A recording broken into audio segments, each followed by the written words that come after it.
Who wants to say what? Oh, Who the classic wants to dance. say the things? I'll say welcome. And I'll say where we talk all things, and I'll smoothly say Major League Volleyball. Just I'll say that and today we're regular. talking. Perfect. Okay, great. Love it. Let's do it. Welcome to Court Captains, a volleyball podcast. Where we talk all things Major League Volleyball. I'm Kelly. I'm Nikki. I'm Ian, and today we're talking draft day results and some other stuff, I guess, as we look towards the new season. That's right. Updates since we last spoke. And When Nikki's was that? flawless Major League Volleyball. Yeah. She didn't even like hesitate Volleyball. to say the other name. Well, you know, it's helpful that it sounds like another major league in our country. Yeah. Which my understanding is that when you Google Major League Volleyball, it's still saying, "Did you mean Major League Baseball?" Like it does. It's still doing that. So that will be like a marker. Like, do you remember in our first season when we were like, if you Google PVF, well, Yeah. isn't it something about like pipes? Yeah, there was some, very like industrial kind of B2B type of stuff going on. Yep. And then finally one day it was at the top. So we'll keep an eye out for the day when Google doesn't say, "Did you mean B?" which is next to V on the keyboard. So it might be a long haul. Maybe that was part of the plan. It's like, we're Yeah. going to get some misclicks. Yeah. Like, they're going to misspell That's part of MLB, and we're going to get them. Yeah. Part of their search engine optimization. They counted on guess so. typos. I guess It does so. sound less now, Federation gives the vibe of like Star Wars faction. Right. Pro wrestling. So now, it's a little less that, which is good. That's Yeah. right. Okay, well, our last episode was in the middle of free agency, which was when? August? July? It's been a couple months. It's been a season or two. Let's look at our handy dandy podcast app. Insert your favorite podcast app here. Yep. Mhm. We're on it. August 9th. August. All right. All right, great. Well, some things have happened since then. Yes. Couple A things. big one, I guess, is that Minnesota was announced as a team for 2027. Hilariously, you don't know if I'm talking about Major League Volleyball or Loveba because both of them announced a team in Minnesota for 2027 starting. They announced it the same week. And there was a press conference where, and I'm not going to have names, unfortunately, but where a main guy from the ownership group of Minnesota MLV team was interviewed saying, we're investing in this team. We're really excited about it. All those things. The main investors are currently big investors in the Minnesota Wild, the NHL team there. And I would say that two important things from this press conference. One was that Scott Gorseline was there as the representative from Major League Volleyball. This is usually a place where you would see Jen Spiker, but I think something that is a little bit important here is that Scott Gorseline, who is was president of the Grand Rapids Rise, once there was that merger, right, quote unquote, between past Major League Volleyball and Pro Volleyball Federation, he was named as having a larger role within the MLV organization from that What higher is his level. association with the Rise now? Well, I think he might still be president of the Rise because that page is still active. Anyway, here's what I'm sensing. I'm feeling as though this guy is taking more of a role in the expansion elements. Sure.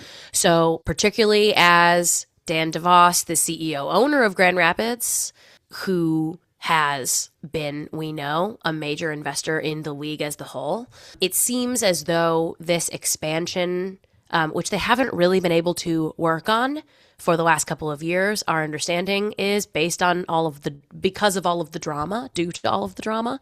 Now, what we're hearing is just that the expansion and all of that processing that needs to happen with individual teams and contracting and where they're going to play and yada, yada, yada, they can spend more time on that. So it seems like since Scott was the representative in that press conference from MLV, He's doing, it seems like, more expansion-based things, whereas Jen is doing more operations things.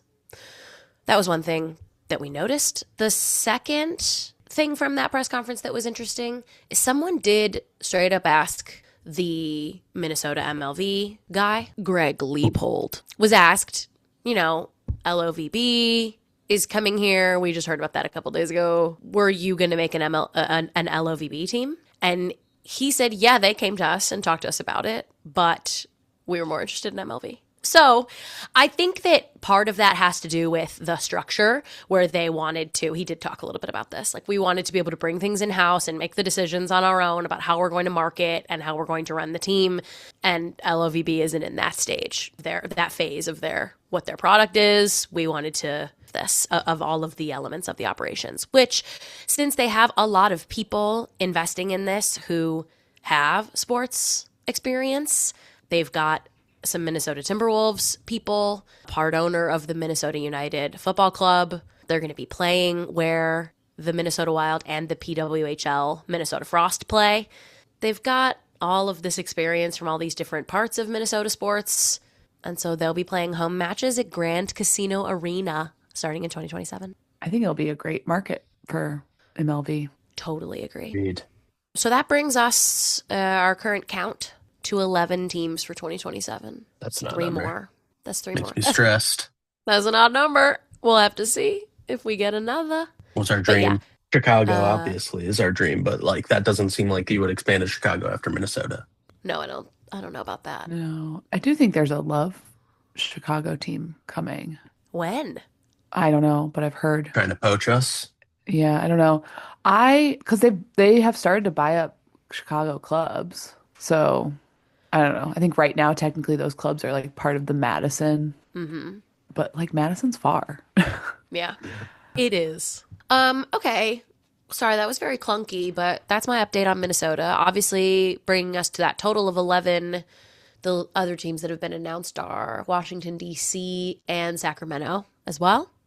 It's interesting to me that like on the MLV website, they don't have those teams listed. They just have Minnesota with parentheses 2027. Oh, like in the drop down of teams? Yeah. Maybe they're farther along. Yeah, I don't know. I mean, did they have actual press conferences? I don't think so.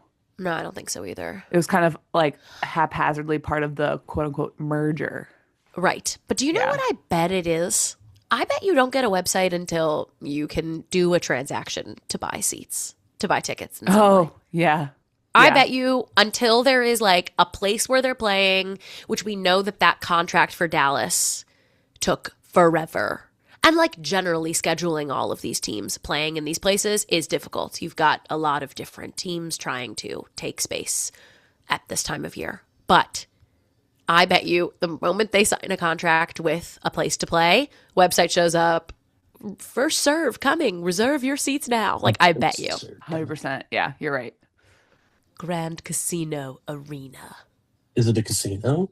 Seems weird. It felt like it has casino on and there's no way to gamble. But No, if you can gamble there, I'm going. It would be it would be kind of crazy if it did. Just like the VIP seats, like the floor seats are just an active blackjack table you can play at while watching the volleyball next to you. That would be wild. It could just be an arena sponsored by a I casino. think that's probably what it is. That's got to be it. Yeah. It's disappointing. And events and tickets, MLV Minnesota. It's literally on. It's got its own link. Good for them. For real now. For real. Okay. Other things that happened in like the second half of the free agency period. I don't know that there's anything major that shocked me. I feel like all of the shocking things happened in the first moments. Like, do you remember when we were live on air when I saw that Morgan Hens signed with Omaha? Yeah. I like forgot all this stuff that happened. No, I know. But like, I mean, Angel's still going to be coaching Columbus. They did a post to talk about his contract being extended. Yep. That was a big one. The Dallas coach is going to be Shannon Windsor, former head coach of Canada and former head coach of Australia, the women's national teams. She knows the Indy Ignite coach, like they've crossed paths a bunch, Lauren Bertolacci. Oh, And Lauren Bertolacci has coached the Australian national team as Oh well. my gosh. wow. She's Australian. And she was coaching in Switzerland most recently, Lauren Bartolacci. So if you remember one of my favorite coaches throughout this whole process, throughout this whole journey that we've been on, Laura Bird Kuhn, previously Omaha Supernovas. Yes.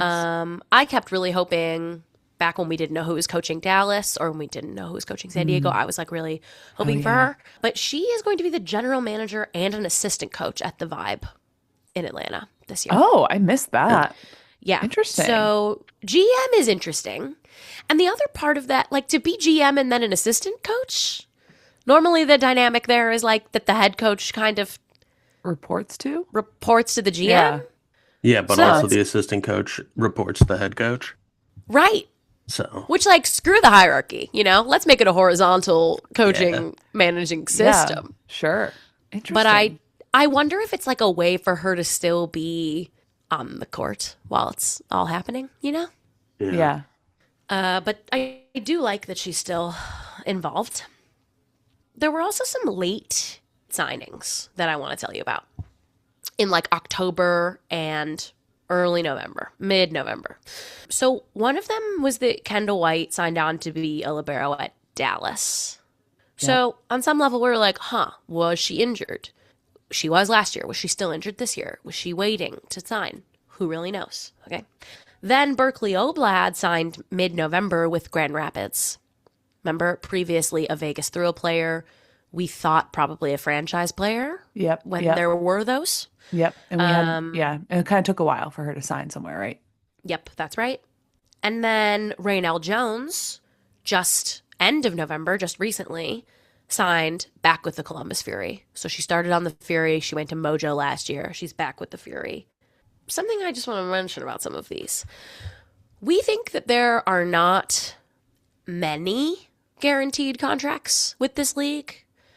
We think that they're not doing that now, recently, that it's not a habit for the league to sign, to offer any guaranteed contracts, and even the number of multi-year contracts is very few.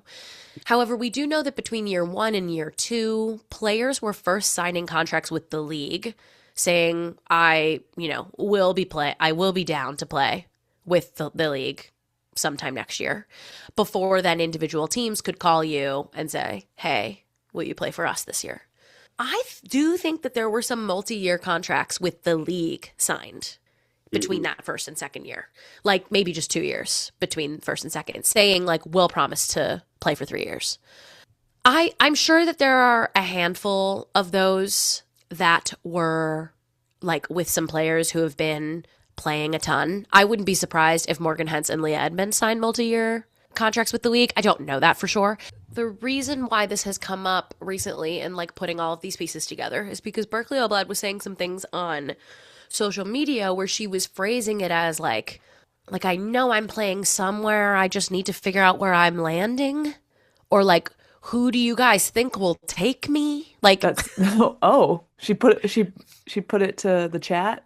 yeah, she said, hey chat, who do you guys Here's a think will poll. have me? Where do you guys think I should go, or where I should end up, or something like that? Anyway, I don't know exactly how it was phrased, but that seemed to indicate just that like 100%.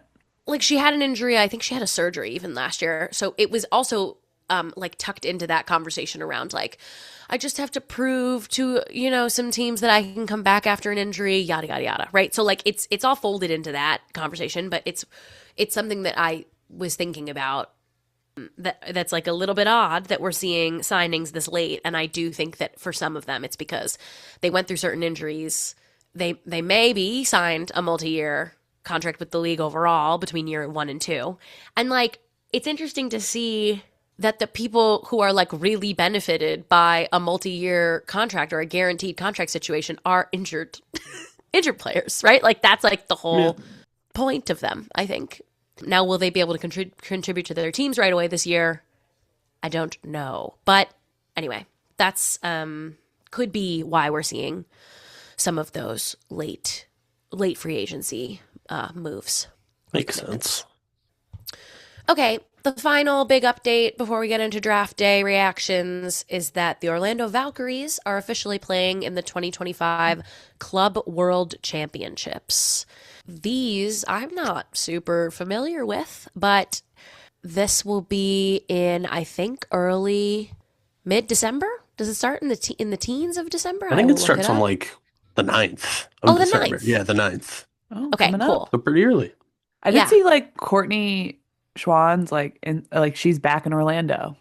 Yep. I think they're going back to train. I think that should be the case, that they'll be doing their preseason training like for the month of December, all of the teams, but definitely I think Orlando's back even quicker because of Club World Championships. But Ian, what do you know about these? Did some research for us. Yeah, I was looking it up because we were trying to figure out if Orlando is the first team from the United States to participate in this tournament. And from what we can find, I believe so, on either the men's or women's side. It's been going on for a while, but formatting wise for everyone, it changes a lot given how many teams they want to invite. That's changed year by year as well. This year, where Orlando is in, we're one of 8 teams. Usually, I guess we could say this. There are invites for the winners of the Asian Club World Volleyball Championship, the African Clubs Championship, South American Volleyball Club Championship, and the European Champions League for women's volleyball. Usually it's wound up being like 2 places for Europe, 2 for Asia, 2 for South America, 1 for Africa, and then a club from the host nation. But you may notice that that doesn't include an American team. So the Valkyries wouldn't fall into any of those. I guess we'll talk about that in a little bit. There have been North American teams previously. Usually, I believe it's teams from Cuba or the Dominican Republic end up representing North America, usually through invite. And I don't know, is that just because North America doesn't really have a continent-wide tournament that they bring the winner from, or?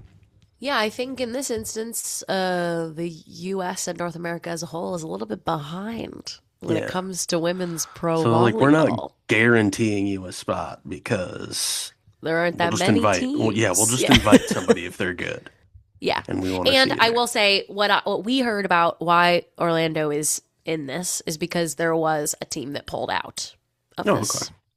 So that left a spot. And so I think that's kind of an interesting opportunity for MLV teams to be in the mix for the future, because I don't think they were thinking of MLV initially, or at least it hasn't been around long enough before for it to be in for the MLV team or the MLV champion to be in the mix on this, to be thought of for the invite. So my understanding is a team dropped out in November, early November sometime, and then they invited the Valkyries.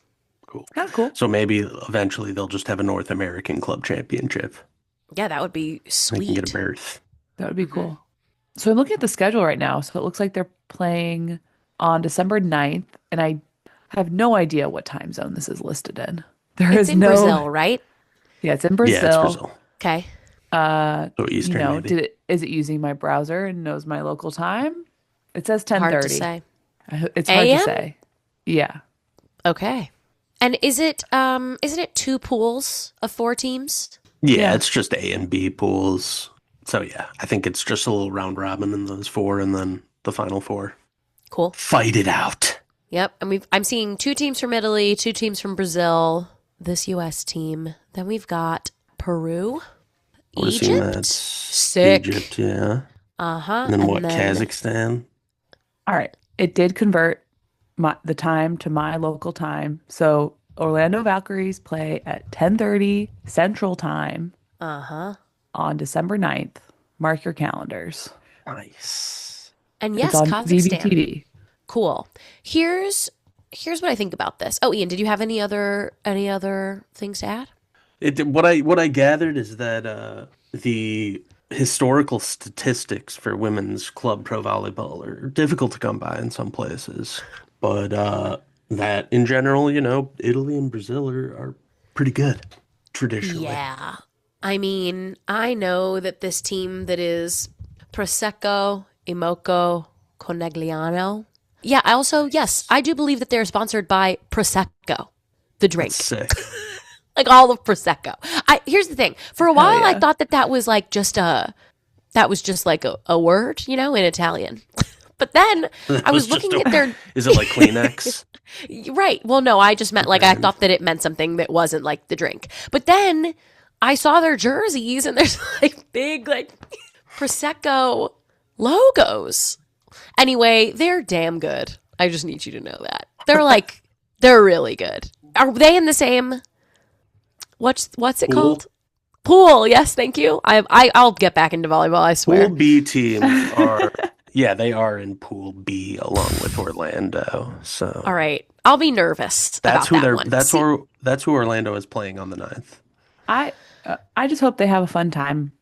No, of course. No, Brazil. sure. Okay. I just want But everyone to have fun. Yeah. Here's the thing about this in general that gives me pause, right? Is that like everyone's like, oh, the MLB, it's not the best players. It doesn't mean that it's not fun to watch or that those players aren't worthy of getting to play this as a professional career. However, if Orlando gets smacked, I'm just not interested in The discourse. You think the discourse. Yeah. You think it will illegitimize the operation?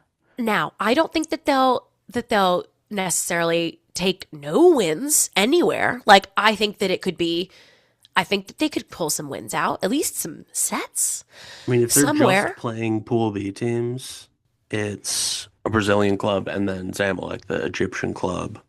I don't know. I would still assume that like I don't know. Is the Egyptian League volleyball at a higher level than American League volleyball? If I had to guess, I would say like probably. Maybe. I don't know. Maybe. Right. So, but that's the thing. If they're playing against some of these, Imoko being in there, they have Gabby. Just first name. That's what she goes by. She is the top outside hitter, Brazilian player in the world. So, Well, I'm just saying we're gonna see what's up here. yeah. South And- America just being 2 Brazilian teams and Europe being 2 Italian teams. Yeah. They're good. They're Yeah, good. exactly. Those were the two. That was the gold medal match at the Olympics in 2024. Brazil Yeah. and Italy. So we're going to see some really good volleyball. And I do think that it's not uncommon for like those two countries' teams to handle some things on this club world championship level. So wait, I swear that I've seen, is this only a once a year tournament or do they do a couple? This World Club Championships. Yes. once Does a- that only it's been happen once a year? Okay. Yeah. Yeah, and it's been once a year pretty regularly, at least for the last like 15 years ish. Cool. Yeah. Okay. So I must have caught last year's just like clicking around on YouTube. And I remember when I'm saying like that, I think there's a big difference between Italian and Brazilian club, the best, those teams that win their countries regular seasons, right? And some of these other places, like I've seen it. Like a little bit, just a little. So I'm excited to see Orlando in the mix. It seems like it's a lot of volleyball if this is happening every year. Like I Yeah. figured, before we were recording, we were talking about the soccer, Club World Championship version. And I believe they do that once every 4 years. They do the Champions League, the Continental Champions Leagues every year. Mm-hmm. But, to then play your, local league, then your Continental League, and then Yep. International Yeah. Club World Championship is pretty crazy. It's a lot of games. Yeah, it is. They're in it. They're doing it year round, somewhere, somehow. But okay, I'm really excited about that, and I hope y'all are too. Should we move on to draft? Yeah. Yeah. All right, the third ever draft Wow. for this league, the first ever quote-unquote Major League Volleyball draft was Monday, November 24th. And we're going to talk about it. I'm going to do a draft acknowledgement from the top, which is that drafts are inherently exploitative and anti-player, as they take choice away from the player, and we don't like that. In most Wayne leagues, they're Gretzky also, would never enter a draft. of course not. They're also, in most leagues, a means of salary suppression. Okay, we don't support drafts generally. However, we do support the MLV's individual team owner structure, and we're also hearing that these players are having conversations, like extensively, with coaches ahead of time. So Only makes sense. Based on that, we will proceed. It would I just suck don't. for the There's league not. to have a draft and then 3/4 of the players be like, I'm not coming to the league. I'm not Fuck doing off. that. No, I mean, exactly. Didn't Like that- they have to know. Didn't that kind of happen last year? It Yeah, wasn't like, so- 3/4, but it was a Yeah, so, couple. like, That was a lot. I'm sure I they're thought like, it was a we'd lot. rather just you guys have the conversation so it's not like, it doesn't look Yeah. bad for the league Yeah. to Well, have and the a bunch other of part people is, we like, draft not come.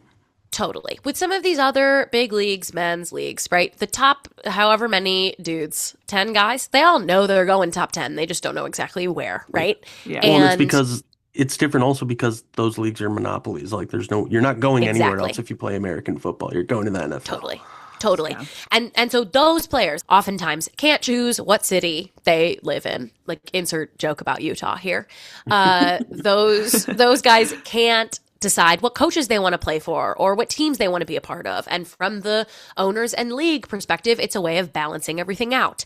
We don't need a draft here in this sport in order to balance everything out. Everybody shakes up every single year because it's a 1-year contract. So a lot of that stuff is being shaken out naturally with the way that we're set up for those 1-year contracts.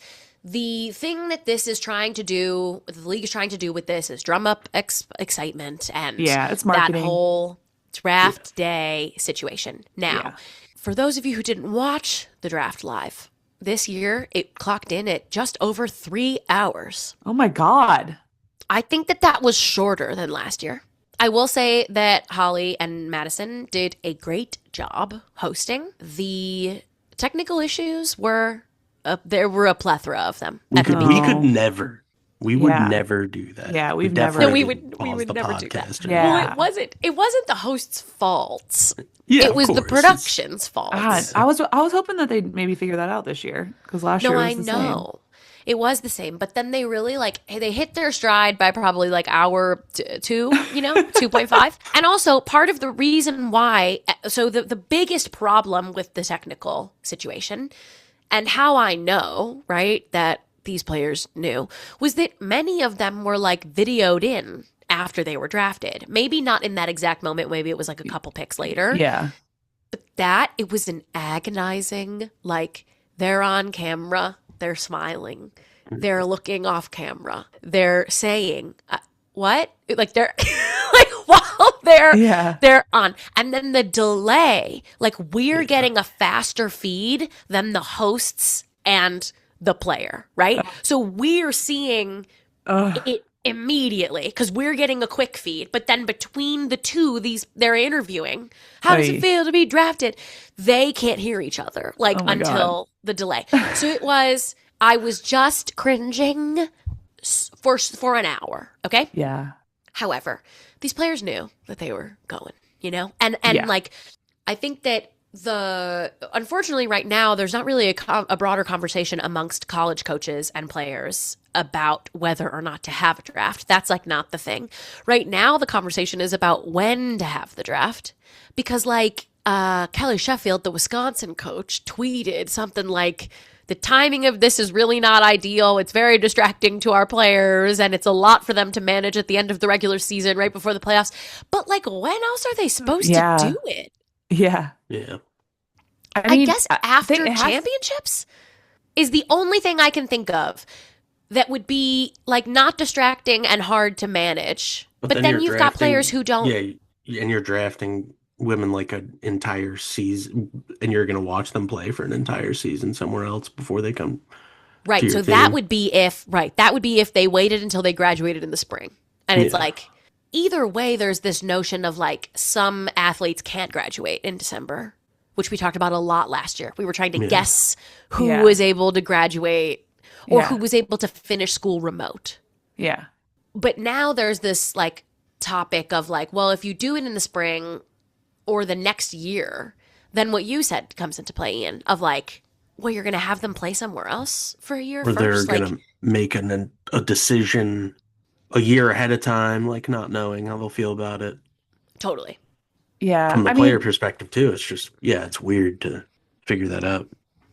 because I guess at this point, have the conference tournaments happened yet? No, right? No, Because it's today just selection. between. That's right. It's between last regular season. It's not even actually. It's like they have a couple more regular season games and then Big Ten championships, maybe? Sorry, Big Ten. I've only been watching Big Ten, but conference. Insert conference here. Yep. I thought conference championships have already happened at this point because I thought usually Selection Sunday is the Sunday after Thanksgiving, but maybe they shifted some things around. So it's like the draft is always the Monday before Thanksgiving. Right. I'm just sorry. I'm talking about Selection Sunday with NCAA championships. Right, and that is a week after the draft. So obviously playoffs haven't started yet, but I actually don't even know that conference has finished yet by the time the draft happens. Right. I agree. I think it finishes that week. Yeah. Yeah. Which, I don't know. It actually seems like kind of a fine time for me. I think it's fine too. Well, and like Nikki was saying, and it's a Monday. You're not playing on Monday. Well, it also becomes more fine given, like you were saying, if they already know what's happening, then it's already been happening for months. And I think that's Kelly Sheffield's complaint, is that he's been fielding calls from these coaches for the whole month of November or October. You know, like that, like it's happening, and then it's drumming up like during season. Yeah. But I don't know, man. That's your job now. Like, it's kind of like now your job is to do season and then to also communicate with coaches and facilitate these kinds of conversations for their careers to continue. That didn't used to happen very much, and now it's happening to you more. And I think it's your job. Yeah. So I didn't even know I had that opinion until we pried it out of you. Until I was shaken. But okay, big headlines from the draft that I can share with you. Number one, Mimi Colyer goes first overall pick. Wisconsin, 6'3" outside hitter out of California. Like, that's where she's from. Before that, Oregon? She did her first 2 years at Oregon and then did the second 2 years at Wisconsin. I think people were surprised that she picked MLV. Yeah. Haha, she did. And we know that for sure that she picked it. Yes. I don't think anybody who said so. That's another headline that I have, which we can do right away. So Eva Hudson, out of Kentucky, was drafted by the Vibe at the end of the third round. Taylor Landfair, Nebraska opposite, drafted by the Ignite at the end of the fourth round. Elia Rubin is a Stanford outside who was drafted by Mojo in the fourth round. There were only 4 rounds. 4 times 8 is 32. Yep, there were only 4 rounds. So all of those players, the hypothesis when that post went up was like, how did Eva Hudson only go in the third round? And it's like, it's because she doesn't want to play in the MLV. But that was one of those, at least this year. That was one of those things I saw last year with Anna Smrack and Jess Murzik, who went late in the draft because my understanding is that a team, the draft player, retains rights, quote unquote, to that player for 2 years. So if that player goes and plays somewhere for a year and then says, actually, I want to play the MLV, then technically first dibs will go to the team that drafted them. And they can't. I think that all three of those players, when they were drafted, people were surprised that they went that late. Yeah. But does that mean that like a player would have to, if they didn't want to get drafted and they wanted to go wherever they wanted in the MLV, you would have to play professionally somewhere for 2 years, and then you could come into the league as a free agent? That's right. Okay. So the thought is that definitely Eva Hudson and Taylor Landfair maybe have even said other places that they want to play abroad, or maybe there's speculation that Eva Hudson's going to Loveba. Everyone thought the same thing about Rubin, the Stanford outside, but then she reposted and was like saying she was excited or something. And then people started saying, well, I don't think you can graduate early from Stanford, so maybe she's going to come mid-season to the MLV or like late season, which is another thing that some players have done before. Could one of those players been the Fury opposite who like really helped them late season and then went on to play in Turkey? Kendall Kipp. Oh, yeah. Yep. She came back. Yep. And did she play at Stanford? Yes, she did. Interesting. So season. She came in like May, I think, and revived them from the dead. Yeah. And then went over to play for a really good Turkish team this past year. So anyway, that could maybe be something that's going on with her.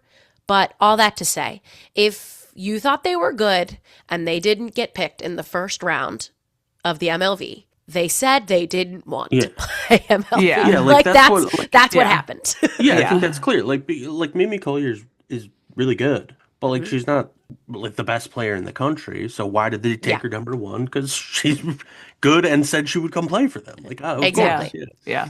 Yep. Okay, so those are the big headlines on that debacle where people were confused and didn't understand the dynamics, and now we explain them to you. By the numbers, the draft was 15 outsides, 9 middles, 3 opposites, 3 setters, 2 liberos, for a total of 32 players drafted. 3 setters and 2 of them Omaha drafted. Yeah, that's right. Wow. Interesting. So justice for anyone but an outside is what I have to say to that. And now we're going to do a segment called Nikki's Favorite Drafts. Whoa. Okay. I'm going to tell them. I'm going to tell you guys about Are them. these Is this like like drafts Oprah's about favorite tweets? Yeah. Wait, what? Are these like Twitter drafts? Oh, I said, is this like Oprah's favorite things? No, but I wish that it was a Twitter drafts. And it's more like an Oprah's favorite things, okay? But wait, Ian, that's an idea for the future. Our Twitter drafts that we puns. didn't tweet, but that we said later on the podcast. We'll pocket that for later. No, these are literally just my favorite 3 people who were picked that I think maybe are a little bit of sleepers and like, but also maybe not. I don't know. But I think they were the right pick for the team and can hopefully make an impact or like be important to the team for some way, shape, or form. And I've got 3 of them. So number 1, my number 1 favorite, Fleur-Marie Cologne. Also, though, I don't. Maybe you say she's got 2 last names. So Fleur-Marie Heredia Cologne. The Columbus Fury picked her. She is a 6-foot outside from the Dominican Republic, out of Florida. She's all ACC. Last year, she was a 3rd-team All-American. I have seen some like highlight packages of her back when I didn't know she was going to be drafted. I didn't know anything, obviously, about, I didn't even know she was a senior, obviously. I don't even really watch the NCAA. What? As you all know. Although this year, I was watching more than last year. So anyway, she came across my desk. I was really excited about her. I think I sent that highlight package video to Alex because I was excited. I think, to also mention that Columbus right now has 14 people coming to camp, which is not the maximum that you can bring. Yeah, I was going to ask that. Like, is she good enough to play every position? Columbus? This is a player who I think can play outside, like on this team. I don't know for sure what other players can play for their teams. You know what I mean? Their strategy just seems to be like, we just got to wait until these other teams cut down their rosters and we'll sign those people. And then we'll pick them up. Yeah. We'll put them on the roster. Yeah. Quite possibly. Oh my gosh. But yeah, as a note, minimum of 12 players for the 2027 roster. 2026 roster. Jesus, what year is it? Minimum of 12, maximum of 16, no more practice squad. Additionally, at least 2 of your players have to be rookies on your. So that's like how they took practice squad and they flipped it into active, but they have to be rookies. And so I really like that pick for Columbus. Number 2, Malaya Jones. Dallas Pulse picked her. She's a 6-foot opposite out of SMU, transferred this year from Colorado State. She's been on the ups, and I think that's a really fun pick for Dallas.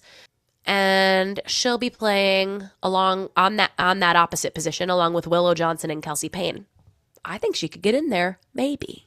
3rd is Sheridan Leverett, UCLA, transferred from Colorado after 1 year. So then she did, I believe, the rest of her collegiate career at UCLA. Orlando picked her. She's a 6-foot opposite. Now, I know I said I didn't watch any NCAA volleyball. However, I did do a Big Ten volleyball fantasy league this year. Oh, yes. And Sheridan was on my team. Okay? And I think she went very late in the draft, like maybe 2nd or 3rd to last. And also, Orlando is kind of stacked. Yeah. So I'm not sure what will happen with her. They have, including everybody, 6 outsides. 2 that they drafted, They're keeping Courtney Schwann and Lindsay Vanderweide, and then Hannah Maddox and Charity Looper also joined Orlando this year. Is So there that's anyone kind that of a hasn't steep. been like announced as extended yet? Like, do you think there's anyone that'll play with them at the Club World Championships and then leave? Oh, I do think that there are a couple players who were announced on that roster who I had never heard of. So I think there are some players that like aren't like, I don't know if Lindsay Vanderweide will be there. She's been playing Sure. in the Philippines. Yeah. So is Courtney, but if Courtney's back in Orlando, she's probably like, yeah, I'm down. I wouldn't be surprised though if either of them were like, no, I don't have it in me to Yeah. keep going right now. So there might be people on that roster that have just never played a set for the Valkyries before the Club World I think Championship. so. I That's think funny. so. Or maybe they're backups, like Yeah, sure. They've got that could like be a the case. relationship with I don't the know that team they'll or be whatever. ringers. Right. So yeah, Sheridan on Orlando, that's a bit of a tough place to land, but I hope that it gives her a little bit of look, so that maybe she can, if that's not where she ends up, she can end up somewhere else. But I really like her, and I think she's a really good example of a player who is good enough to keep their career going, but doesn't always get the attention, Yeah, being chance. only 6 foot. Honorable mention, I just wanted to mention because I'm now looking at it and realizing Cassie, Indie Ignite got her. They're just trying to be Louisville. That's a middle blocker Not a bad out of strategy. Louisville Sure. who definitely Yeah. wants to play with Elena and Anna DeBeer. I don't hate it, and I think she could play as well. Yep. Nice. Okay, those are my favorite drafts. So Nice. on Do you the have other any side, questions, thoughts, reactions? we mentioned Columbus not having a full roster. I guess like Atlanta's on the other side of that, where Yeah.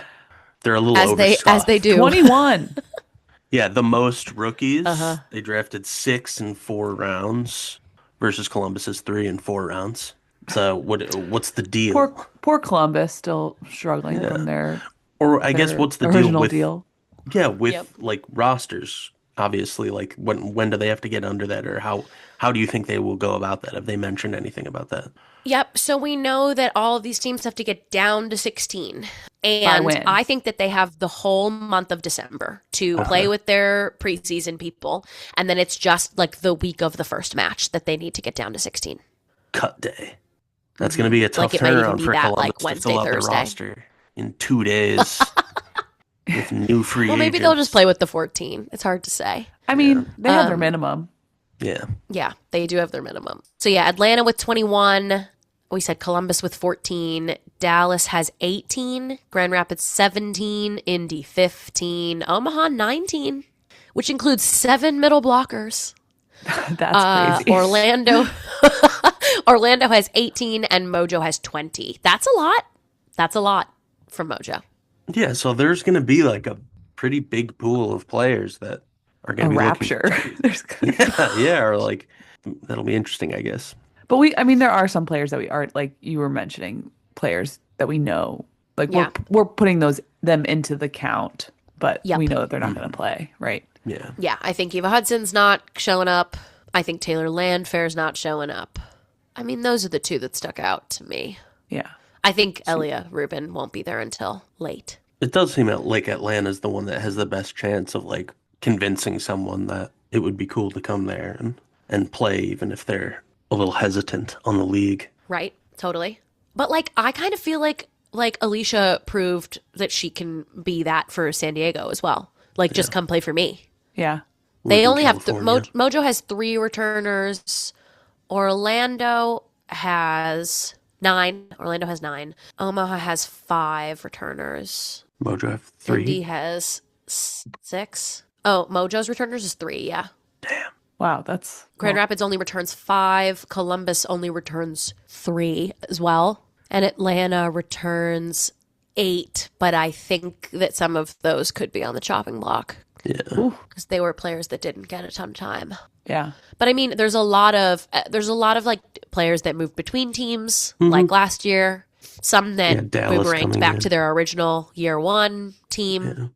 Dallas coming in, so all of the shakeup, like it doesn't make me nervous. But Dallas it's cool. and San Diego both have 7 outsides. Oh, Atlanta as well. And then other than that, everything looks kind of normal. Yeah. So basically the only thing that came across my desk in relation to this draft, Yep. because to be honest, I was working that day, didn't follow it too closely. However, and I have all my social media apps turned off during the day. But so my teammate from college, her little sister is Emma Halter, who plays at Texas. And so their family is from Indianapolis. So she's like coming home and basically like everyone that I have met through her sister, Courtney, and follow on Instagram, everyone was posting about it. And it was very exciting. And everyone was like really happy for her. So That's It's cool. great. yeah, that's good. I also do know, I think she was a like Love athlete sponsored by Love at some point. Whoa. So that is an interesting thing. I'm sure a lot of these Yeah. players were at some point. So Yeah. So that's But- why it came across your desk, is because Yeah. you have like Google alerts for anything bad Yeah, that yeah, happens yeah, to yeah. Love. Yeah. yeah, absolutely. I Yep. do think that a lot of these I don't have the exact numbers, but I do think a good number of players were Love athletes because that's how you make a little money in the Yeah. NIL. Oh, yeah. Sure. Yeah, you can do it. But I feel like from like the posts and stuff, I feel like she will be like sticking it with it and going to Indy, especially like their family is very close and I'm sure she wants Yeah. to go home. But Yeah, right. I don't know. Well, I think that that's an example of a position that with this draft or like with where these teams are shaking out right now, that's a very good libero, Texas libero, playing with Elena Scott, like vying for that role. That's kind of tough. Yeah. Yeah. But it'll be interesting to see how her year goes there, how she learns from Elena, how their roles shake out. Obviously, we saw Elena take the lead spot, the starting spot last year mid-season. I don't know, like you don't know what could happen at Yeah. any point, but that's like a very solid position for Indy. Yeah. And there's only On that two note- liberos for that Yeah, team. right.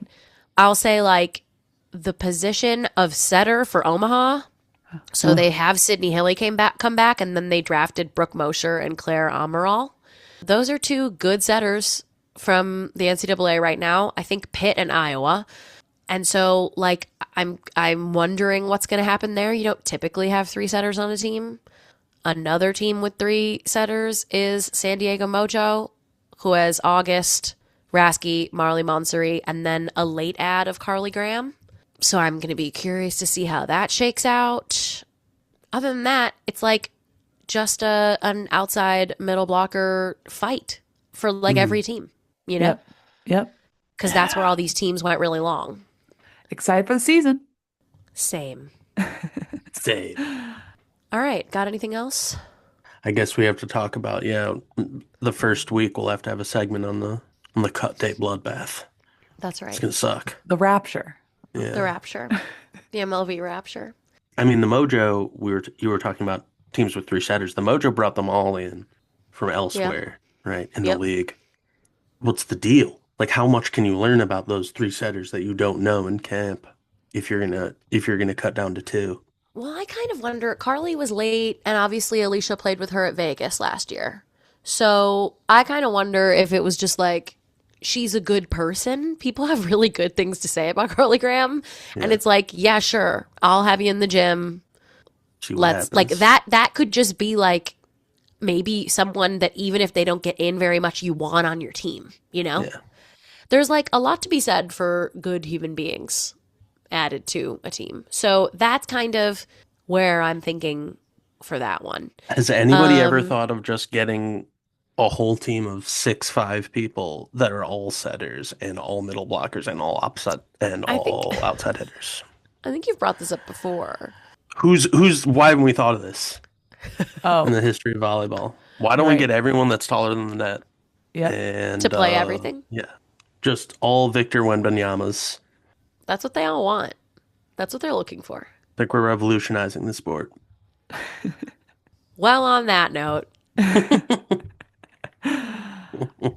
should I play us off? Okay, well, thanks for listening to Court Captain's Volleyball Podcast. For a second, I was just like, did we change our name? Or did Yeah, the league we're change the their name? major captains. The major The captains major of volleyball captains. podcast. Please give us 5 stars on Spotify and Apple Podcasts if you like what you're hearing. Support small podcasts. And if you don't like what you're hearing, then please just go ahead and mind your business. Follow us on Instagram at CourtCaptainsPod and email us your questions or comments at courtcaptainspod@gmail.com. And don't forget to be the captain of your own court.